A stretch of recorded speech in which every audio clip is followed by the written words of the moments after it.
Mbote, bonjour, voilà, mon chers abonnés, chers internautes. Émission Nabino, École du patriotisme, émission où on met ça déjà. Olanda, où on peut la sujet d'actualité. Pour les autres faire chroniques dans la République démocratique du Congo, mais surtout, nous avons un volet très très important où on aborde ensemble de Nabino, où on a changement de mentalité et éveil patriotique. Alors, pendant mon colalelo, c'est vrai, moi, le sujet est qui moi, belé autre pour partager la bio, mais tolinga qui tombe un peu pour bêta solo par rapport à voyage au Mokoza ça qui la République française, au Wapi qui par invitation il y a président Macron ou à ça qui conférence sur problème humanitaire aux Israéliens dans Grand Lac, Afrique des Grands Lacs. Alors, tout le monde qui présence. Il y a le président de la République, Félix Antoine Tshisekedi, ou juste à côté, il y a le président Emmanuel Macron. Qui n'a le président, il y a Togo Fort vacciné, ou puis à Mekati Gozalawana en tant que facilitateur, ou désigné à l'Union africaine par rapport il y a un conflit où ils ont salama dans l'Afrique, il y a Grand Lac. Alors, on a Katiwana, Maloba Ebele et Lobamaki vraiment Ebele. Entre autres discours, il y a Emmanuel Macron, discours, il y a président fort, il y a président Félix Antoine Tshisekedi de Chilombo. Puis un peu le sujet moi ébélé par rapport il y a Makambo où ils vont en Afrique, il y a Grand Lac. Afrique des Grands Lacs, oui, mais plus particulièrement en République démocratique du Congo parce que c'est en République démocratique du Congo nous avons un théâtre de guerre où ils ont salama où ils vont mon abandeko. Na biso ba Rwandais ba longwe na mboka na bango ba ye jusque en République démocratique du Congo tout simplement pour que ba sele bazo linga pe pour défendre beaucoup plus création il y a zone moi des zone tampon. Or zone tampon en réalité c'est ce que ils ont toujours cherché, c'est-à-dire récupérer près de 300 km il y a Mabele à République démocratique du Congo où zone wana et vous allez accessible à tout le monde. C'est-à-dire quoi? Rwanda Kokikoya, ce qu'il faut exploiter, Ouganda P à exploiter, pour les bébés sans ignorer, la sortie médiatique vient de cours. Bertrand de 6 mois, où tu as voulu récemment, après on a attaque pour le République démocratique du Congo, dans la position de Bango, il avait dit clairement que dans Doha, on va discuter pour que va mettre en place zone tampon où le président de la République, tout soit dans le gouvernement congolais, va tout. Or, zone tampon aux amis, c'est juste, ils veulent en ce que la République démocratique du Congo a disposé à peu près 300 km². 300 km², on a un espace pour nous permettre contrôle de la zone. Alors, tout ça, ça prouve que Bandegonabiso, dans la ambition, Oyo Yakala, Oto Wanda Roloba, la République démocratique du Congo. Alors, Biso, en République démocratique du Congo, ça la monnaie plaisir. Voilà pourquoi la conférence où Salamaki, président de la République, a levé un sujet entre autres demande de réouverture, il y a aéroport, il y a Goma, réouverture en gros, et à la réouverture humanitaire, c'est-à-dire tellement situation humanitaire est désastreuse. Dans la zone où AFC M23 a occupé, dans la Rwanda, ça afin que va soulager tant soit peu la souffrance, la difficulté au Azanamo. Alors tout cela ont été réalisés dans la conférence avant d'aller très loin dans la intégralité. Il y a intervention, il y a président de la République. C'est vrai que l'intervention de M. Zali, mais on veut beaucoup plus comme c'est une émission où nous parlons beaucoup plus de la République démocratique du Congo. On veut quand même vous donner l'opportunité de suivre l'intégralité de cette intervention du président de la République Félix Tshisekedi Oyo Asalaki dans la conférence wana ya Grand Lac Samaki na France toujours qui cabine comme ça toujours on continuer à la sujet. Monsieur le président de la République française, cher Emmanuel, Monsieur le président du Conseil du Togo, médiateur de l'Union africaine pour la région des Grands Lacs, Mesdames et Messieurs les représentants des chefs d'État et de gouvernement, Mesdames et Messieurs les représentants des Nations Unies, de l'Union africaine, des organisations régionales, Mesdames et Messieurs les partenaires techniques et financiers, Mesdames et Messieurs, je voudrais, au nom du peuple congolais, saluer la tenue de cette conférence ici à Paris, aux côtés du Togo, médiateur mandaté par l'Union africaine pour la région des Grands Lacs, et en étroite coordination avec les États-Unis d'Amérique, le Qatar et l'Union africaine qui accompagnent les efforts de médiation et de désescalade. Votre présence est un acte politique, mais aussi et surtout un acte moral. Elle signifie que la souffrance humaine qui ravage l'Est de la République démocratique du Congo n'est pas ignorée. Elle signifie que la paix et la dignité des peuples des Grands Lacs engagent la communauté internationale tout entière. Car si nous sommes réunis aujourd'hui, c'est d'abord pour répondre à une triple urgence. L'urgence humanitaire, l'urgence sécuritaire et plus encore l'urgence de la paix. Mais notre responsabilité va au-delà de la gestion de l'immédiat. Il s'agit de jeter les bases d'une stabilité durable fondée sur 3 piliers indissociables. La protection des populations civiles, la recherche d'une paix juste et l'intégration économique régionale comme moteur d'une prospérité partagée, à la condition, bien sûr, qu'elle s'exerce dans un environnement apaisé, sans heurts et sans affrontements. Mesdames et Messieurs, depuis plus de 30 ans, l'Est de la République démocratique du Congo saigne d'une plaie qui n'a jamais été refermée. Ce n'est pas une crise passagère, c'est une tragédie qui a déplacé des millions de femmes, d'hommes et d'enfants, détruit des vies, brisé des familles, affaibli le tissu social et compromis l'avenir de toute une génération. La République démocratique du Congo fait aujourd'hui partie des pays les plus durement frappés par les déplacements internes, avec des millions de personnes contraintes de fuir les violences, notamment dans les provinces du Nord et du Sud Kivu. Cette situation dramatique est aggravée par la dégradation des infrastructures, l'insuffisance des financements pour l'aide humanitaire et la recrudescence des maladies. Les besoins sont immenses et immédiats. Protection des civils, prise en charge psychosociale, accès aux soins de santé, continuité éducative, sécurité alimentaire, accès à l'eau potable et à l'assainissement. Les données sont accablantes.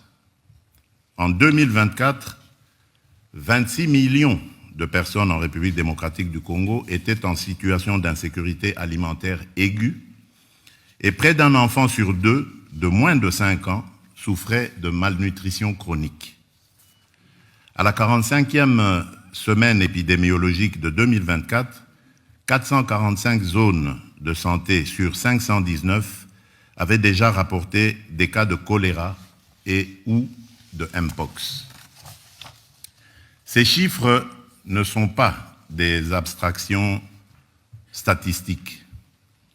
Ils décrivent une urgence humanitaire absolue. La crise humanitaire en République démocratique du Congo est liée directement à des actions militaires menées par le groupe armé AFC M23, soutenu sur les plans logistiques, financiers et opérationnels par le Rwanda en violation flagrante de la souveraineté nationale et de l'intégrité territoriale de mon pays. Cette réalité est aujourd'hui documentée et reconnue, et elle a été rappelée par la résolution 2773 du Conseil de sécurité des Nations Unies, qui exige le retrait immédiat et inconditionnel de l'AFC M23 de toutes les zones qu'il occupe, y compris les centres urbains stratégiques, ainsi que le retrait des forces rwandaises du territoire congolais. Cette résolution n'est pas une opinion diplomatique.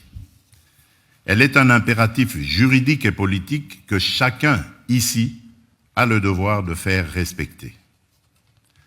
Mesdames et messieurs, depuis le début de cette année, les violences se sont intensifiées avec une brutalité rarement atteinte. Les offensives menées par le M23, l'AFC M23, dans des zones densément peuplées, ont provoqué des affrontements meurtriers et des déplacements massifs. Des villes entières ont été prises, des communautés déracinées, des quartiers vidés de leurs habitants. Les attaques ont visé des camps de déplacés, des hôpitaux, des écoles. Les violences sexuelles et les violences basées sur le genre sont utilisées comme armes de guerre. Des enfants sont recrutés de force. Des convois humanitaires sont pillés. Rien de tout cela n'est acceptable, rien de tout cela n'est défendable. Rien de tout cela ne peut devenir la normalité d'une région à laquelle on demanderait de s'habituer à l'horreur. Les chiffres parlent d'eux-mêmes et ils sont insoutenables. Des millions de personnes déplacées, des foyers forcés à l'exil à répétition, des enfants privés d'école, des femmes mutilées dans leur corps et dans leur dignité, des épidémies de choléra, de rougeole, de mpox, et des flambées de maladies infectieuses dans des zones où les structures sanitaires ont été détruites ou abandonnées. Nous sommes face à une crise humanitaire totale, sanitaire, alimentaire, sociale, psychologique, humaine.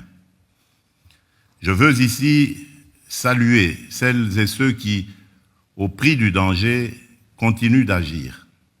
Les équipes médicales, les humanitaires, les agents des agences des Nations Unies, les ONG internationales, les ONG locales, les structures communautaires, la société civile, les associations de femmes.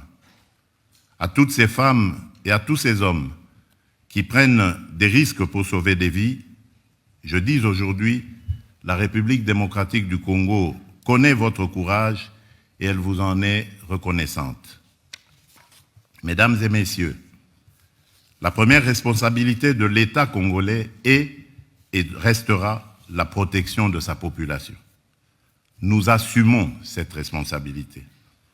Nous avons renforcé l'effort humanitaire national, notamment à travers la mise en place de la Caisse de solidarité nationale et de gestion humanitaire des catastrophes, destinée à canaliser de manière transparente les contributions internes et externes et à garantir que l'aide parvienne aux plus vulnérables.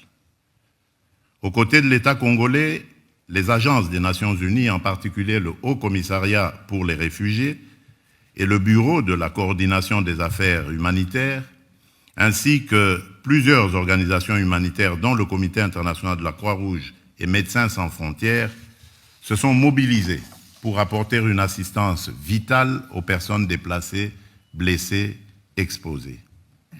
Parallèlement, nous avons mobilisé nos forces armées afin d'assurer la protection de nos citoyens, tout en réaffirmant notre attachement au strict respect du droit international humanitaire, à la protection des civils, des infrastructures médicales et éducatives et du personnel humanitaire. À ce propos, permettez-moi de rappeler une exigence fondamentale. Le respect des conventions de Genève ne saurait être optionnel ni circonstanciel. Il doit redevenir une exigence universelle, non négligeable et non négociable. Mais nous savons aussi que, face à l'ampleur du drame, nos propres moyens ne suffisent plus. C'est pourquoi nous sommes ici, pour solliciter une mobilisation exceptionnelle. Je formule aujourd'hui devant vous 3 demandes et 3 offres. Ma première demande concerne l'accès humanitaire immédiat, sécurisé, garanti. Nous avons besoin de toute urgence de voies humanitaires sûres pour acheminer soins, nourriture, eau, abri et assistance psychologique aux populations prises au piège. À ce titre, je propose l'établissement d'un corridor humanitaire aérien strictement encadré, permettant le transport des médicaments, des denrées essentielles et la rotation du personnel humanitaire, y compris vers les zones actuellement les plus exposées. Ce mécanisme placée sous la responsabilité conjointe des Nations Unies et des autorités congolaises, doit être un résultat concret de cette conférence. Ma deuxième demande est un plaidoyer pour un financement massif, rapide, traçable. Le plan de réponse humanitaire des Nations Unies pour l'année 2025 prévoyait une enveloppe de 2,24 milliards de dollars américains destinée à l'assistance vitale de plus de 20 millions de personnes en République démocratique du Congo, dans un contexte déjà marqué par la fragilité et les besoins chroniques, avant même la reprise des hostilités.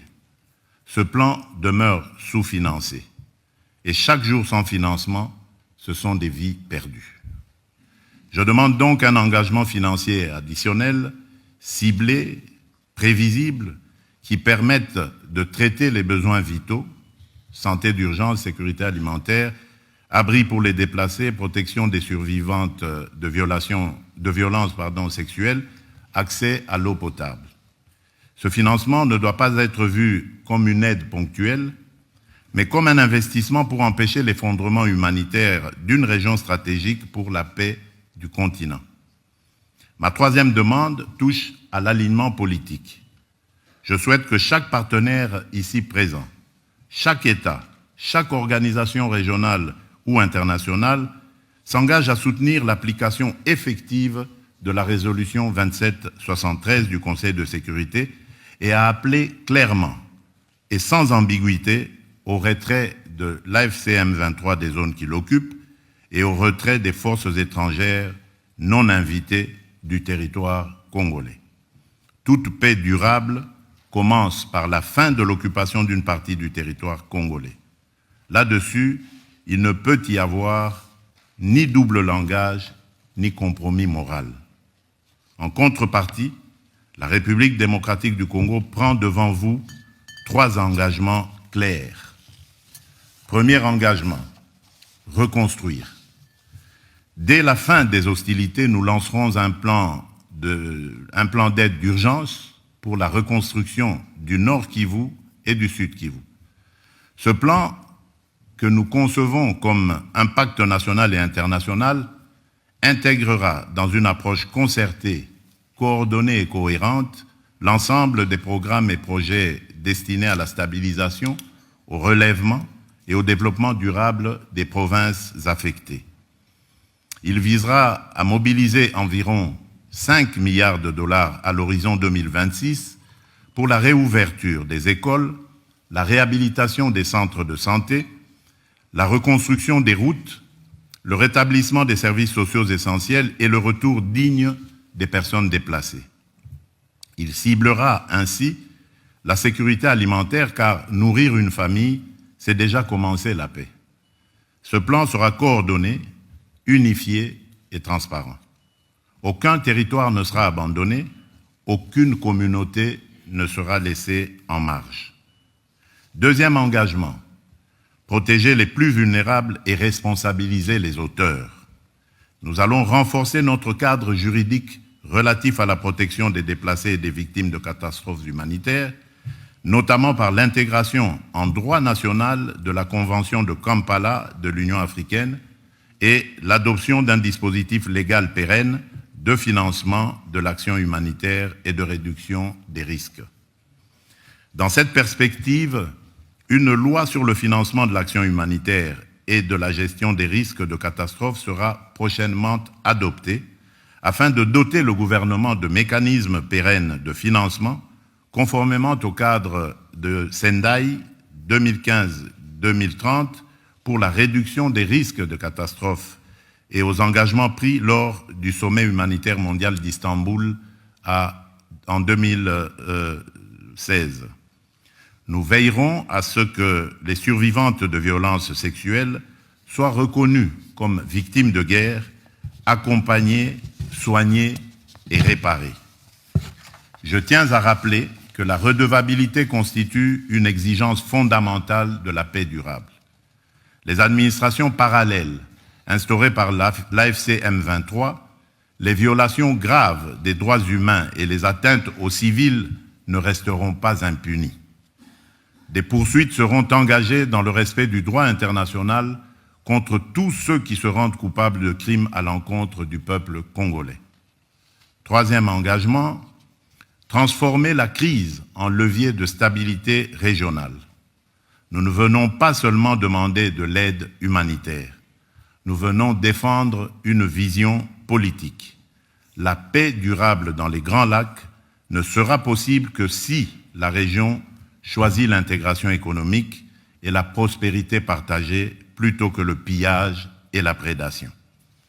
L'avenir de la région ne peut pas être fait de trafics transfrontaliers illégaux d'or, de coltan ou de cobalt, alimentant des groupes armés. Il doit être fait de coopération économique formelle, d'infrastructures interconnectées, d'industrialisation locale, de valeur ajoutée créée sur le continent et d'opportunités offertes à la jeunesse. C'est cela, la paix durable. La sécurité est nécessaire à la prospérité. Mais la prospérité, elle aussi, est une condition de la sécurité. Mesdames et messieurs, ce qui se joue ici à Paris dépasse les frontières de la République démocratique du Congo. Il s'agit de savoir si la communauté internationale est prête à protéger des vies civiles aujourd'hui, pas seulement à commenter leur sort demain. Il s'agit aussi de savoir si nous sommes capables de reconnaître que la paix n'est pas un geste charitable, mais un investissement collectif dans la stabilité d'une région entière de l'Afrique centrale et orientale au cœur des équilibres du continent. Je voudrais, en terminant, m'adresser non seulement au gouvernement, mais au peuple français, au peuple togolais, aux peuples africains, aux peuples amis, à tous ceux qui nous écoutent. Je vous demande une chose simple, ne détournez pas le regard. Derrière chaque statistique que nous citons aujourd'hui, il y a un enfant qui dort sous une bâche au lieu d'un toit. Il y a une mère qui a fui sans rien emporter d'autre sauf la main de son enfant.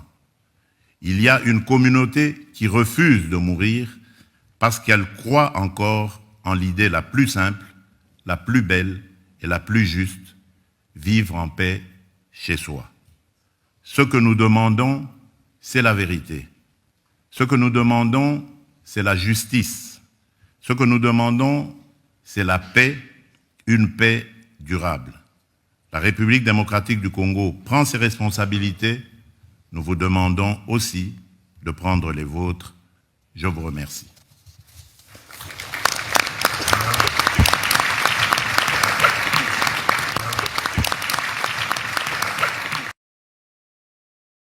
Merci beaucoup, chers abonnés, chers internautes. Je crois que Bolandi, intégralité, l'intervention, il y a Mokozamboka Owa permis un peu pour détailler la réalité OESA sur le terrain, la demande OESALI, voire même proposition OESALI, la programme spécifique pour le mettre en place pour que reconstruire la province ya Sud na Nord Kivu de que paix et donc c'est une stratégie, c'est un plan que le gouvernement a déjà élaboré. Aujourd'hui, là, ce qui manque, c'est seulement la matérialisation de cela. Et pour y faire, il faut que la paix puisse être effective en République démocratique du Congo. Et cette paix ne peut pas être faite sans intervention aussi à la communauté internationale. Vous allez remarquer avec moi que la République démocratique du Congo a de bonne foi pendant tous ces temps. Cela faisait que les Coran gagné terrain.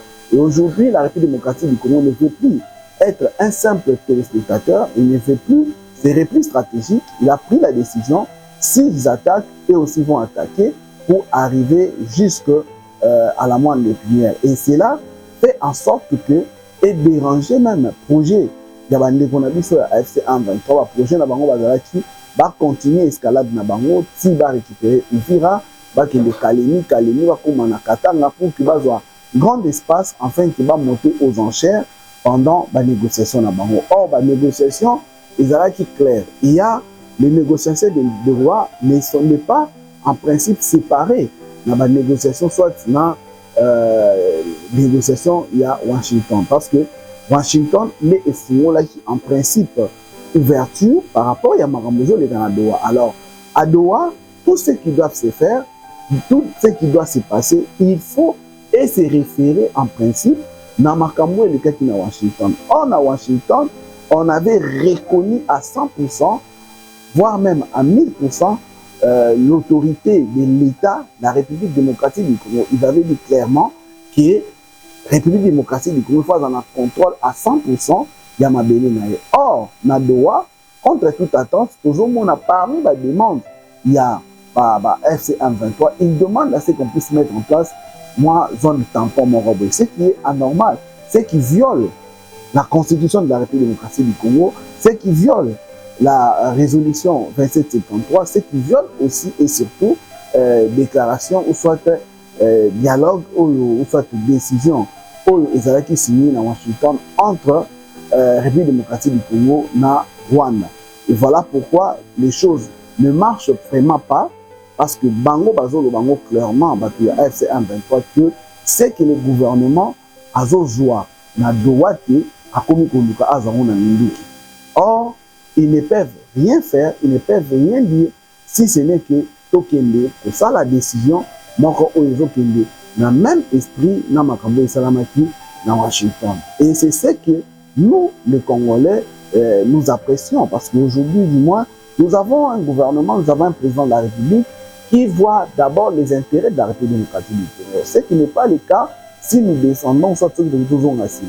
Mais aujourd'hui, le président de la République, Félix Antoine Tshisekedi Tshilombo, ne jure que sur l'intérêt primaire d'abord de la population congolaise. Ça, c'est une des chances, c'est une bénédiction que la République démocratique du Congo a aujourd'hui, d'avoir à la tête de son pays un président qui ne jure que sur l'intégrité territoriale de son pays.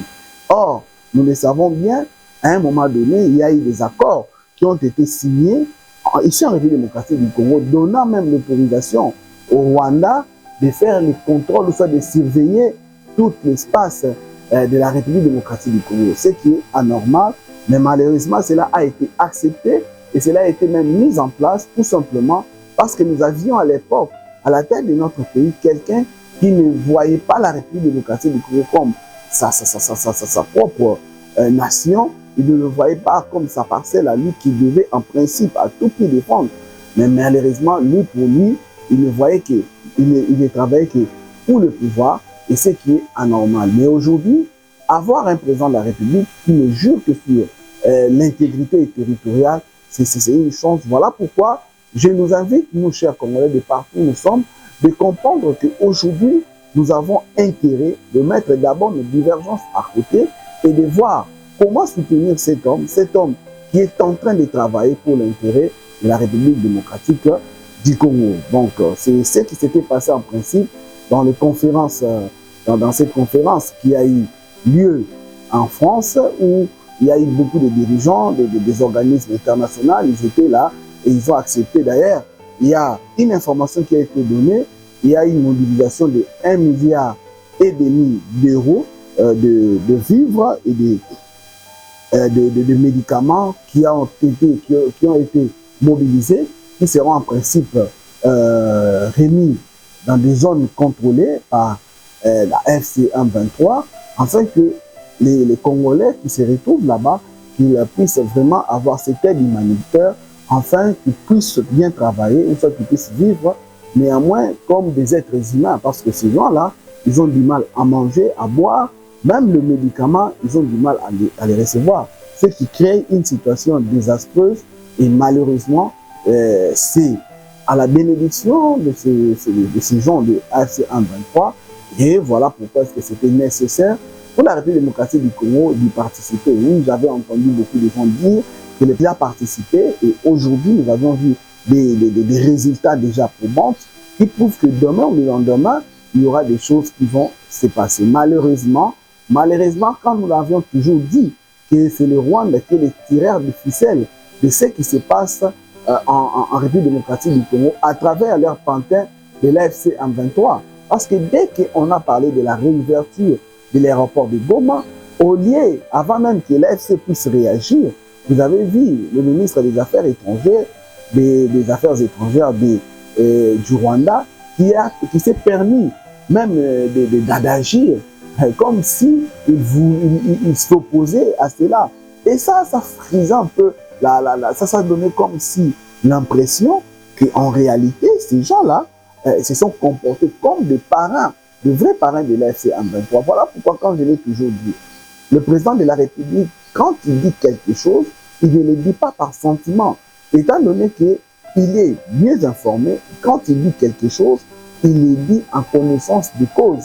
Mais aujourd'hui, chers Congolais, chers Africains, vous avez remarqué avec nous que les choses ont changé. On parle de Goma.